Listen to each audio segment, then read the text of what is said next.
Welcome to the African News Update on Top Accolade News. The headlines: President Paul Biya reappears. Ivory Coast government bans student union. Gabon to hold constitutional referendum on November 16th. Southern Africa emerges as leading region for trade.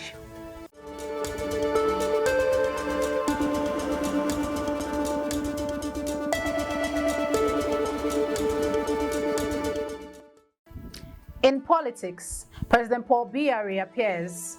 Cameroon's 91-year-old President Paul Biya was seen in public for the first time in 6 weeks, alleviating widespread rumors about his health and even speculations about his death.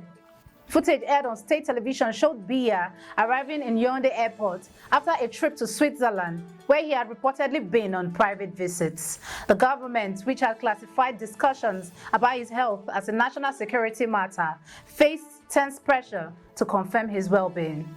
Despite concerns about his age and health, Biya appeared visibly strong and was welcomed by state officials upon his arrival.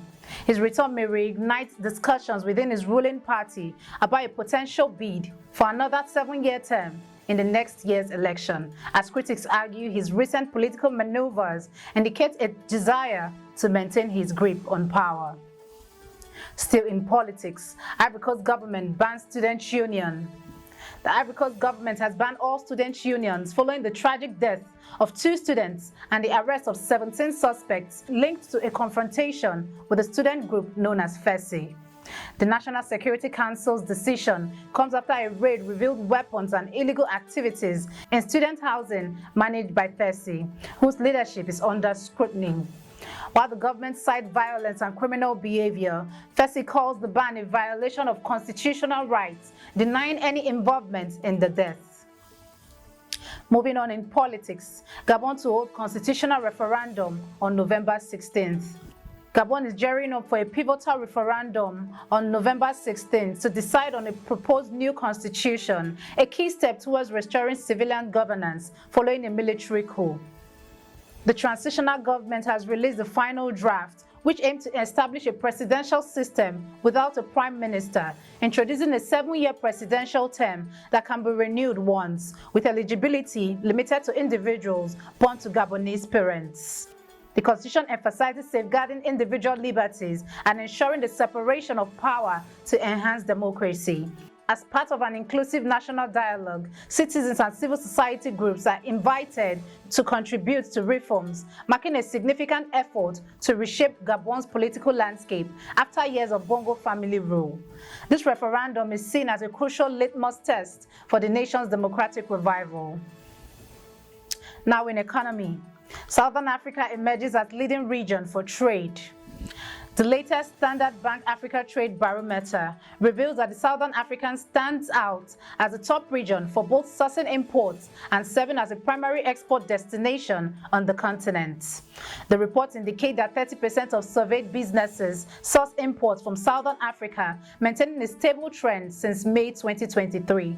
This robust trade activity is primarily driven by Southern African Development Community member countries, including South Africa, Angola, Mozambique, Namibia, and Zambia. You are watching the African News Update on Top Accolade News. Do stay with us. Still to come.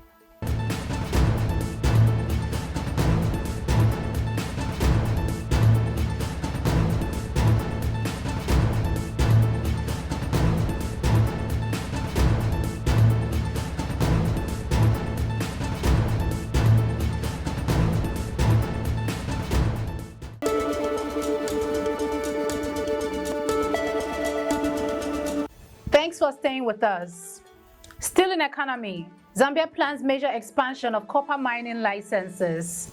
Zambia is set to significantly boost its copper production, planning to develop dozens of mining licenses in partnership with investors. The government aims to more than quadruple output by the early 2030s, which will require substantial investment to transfer early-stage projects into operating mines. Over 40 mining permits reserved by the Mines Ministry will be transferred to a state company, which will negotiate partnerships while holding significant minority stakes. with major players like First Quantum Minerals and Barrick Gold already accounting for about 2/3 of the country's output. Zambia is also encouraging investors, including Saudi Arabia's Manara Minerals Investment Co., to collaborate with operational partners and the state on new greenfield projects. In international relations, UNHCR expresses concerns over repatriation of Turkish refugees from Kenya. The United Nations Refugee Agency has voiced serious concerns following the repatriation of 4 refugees from Kenya to Turkey at the Turkish government's request. This decision comes amidst alarming reports of abductions in Nairobi, where a British national recounted being kidnapped alongside several Turkish citizens by masked men. The UNHCR emphasized Kenya's obligation to uphold the principle of non-refoulement, which protects refugees from being returned to places where their lives may be at risk. The repatriated individuals, believed to be followers of the Gulen movement, labeled a terrorist organization by Turkey, as seen by their advocates as victims of political persecution. In response to the abductions, Kenyan police are investigating, while the UK Foreign Office is providing support to affected nationals. In entertainment, Zimbabwean filmmaker Sisi Dangarenga awarded Spend Love Prize. Renowned Zimbabwean filmmaker and novelist Sisi Dangarenga has been honored as the 16th recipient of the Alice and Clifford Spend Love Prize in social justice, diplomacy, and tolerance. Best known for her groundbreaking debut novel, Nervous Conditions, which won the Commonwealth Writers' Prize, she has made significant contributions to literature and film, particularly highlighting African women's experiences. In addition to her literary work, she founded the International Images Film Festival for Women in Zimbabwe and the Institute of Creative Art for Progress in Africa. In sports, Egypt bids for Olympic Games. Egypt has launched its ambitious bid to host the Olympic Games in either 2036 or 2040, marking a potential historic moment as Africa seeks its first opportunity to stage this prestigious event.